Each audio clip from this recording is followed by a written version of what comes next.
morning, everybody. My name's Darlene, and I have Parkinson's. I'm laughing about that because it's the third time I tried to say it. First time I was on photo.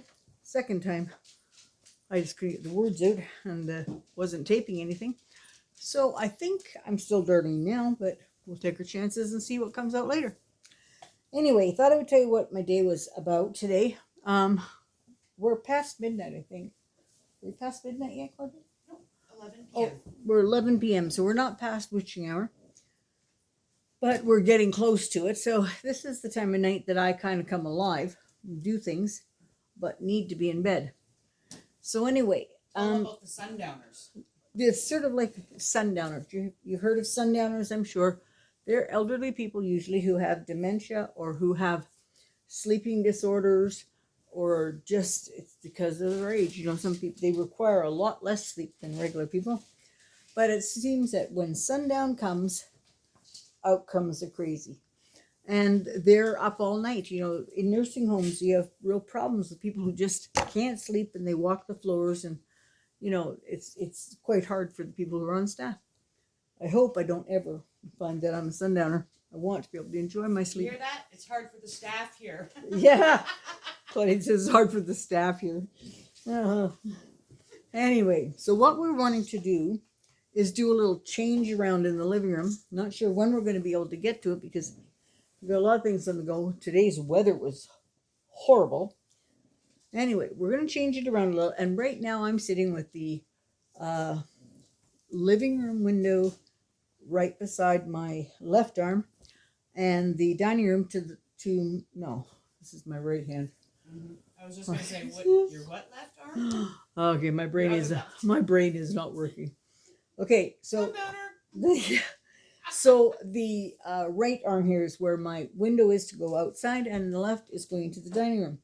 I'd like to just switch it 180 degrees, make that wall over there where I hang my pictures and stuff, and then I will be sitting where my left arm is at the window and my right arm is looking at the divider between the kitchen and the dining room. I think that would be, for me, more comfortable, simply because the air conditioner makes a lot of noise and it's right beside me. And I don't like the cabinet that I have right here, just an open cabinet with 4 shelves. It's a bookcase and I don't like it. So I'm looking at Facebook Marketplace to see something I like better.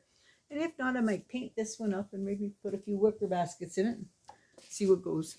But anyway, I want to spend a little bit of time doing that. But we always seem to have so much on the go that we can't get to it. We're going to change up our budget drastically. The price of food here is just, it is ridiculous. So we're going to change it up. Normally we go to the grocery store and we spend far too much money on pop, juice, like things that water would suffice. So I say that we will find out how many bottles of pop Bill feels he needs to have for the month. We will buy that as fast as we can and just have it sit there for him, and it'll be in the budget. Like, so we'll have a cash budget, an envelope system, just the way the other investors and stuff talk about the envelope system. And then we'll figure out what we need for stocking up, like stocking up on meat or something like that, that we could maybe one time go to Cosmo and do that. And then we'll figure out what we need for weekly. And when the money runs out and you don't have any bread left and it's 2 days before you can have a sandwich, you decide to eat soup. So we've never had to do that. We've never had to say, oh, I ran out of bread, so I have to wait 3 days to get bread. We've always found some other way of doing it. Like we have flour, we can make biscuits. So we've never done it that way, and I think it would be a really good learning lesson. And I am a great budgeter, I really am, but I haven't been budgeting at all lately, simply because I have really enjoyed going out and getting things for the place. Things that the kids need. I've really enjoyed new babies. I've enjoyed that. But 'tis the season to slow it down. I've got my envelope set up where I've saved money through the different occasions that are coming up. A few more of them to do. We would like to buy a vehicle, and I'm not sure how we're going to do it. we'll see. I have a chunk of money we can put towards it, and so does Claudine. But do you want to spend that much money on one vehicle? It would depend. Like, if we have the 2 scooters, absolutely. If we have a wheelchair and a walker, it might not be so imperative. But right now, we can't go anywhere with all of us. We don't fit. We have a little Hyundai Accent. And you put the 3 of us and a dog and all the equipment, we don't fit in there. So I think that it'd be a good thing to save for and find.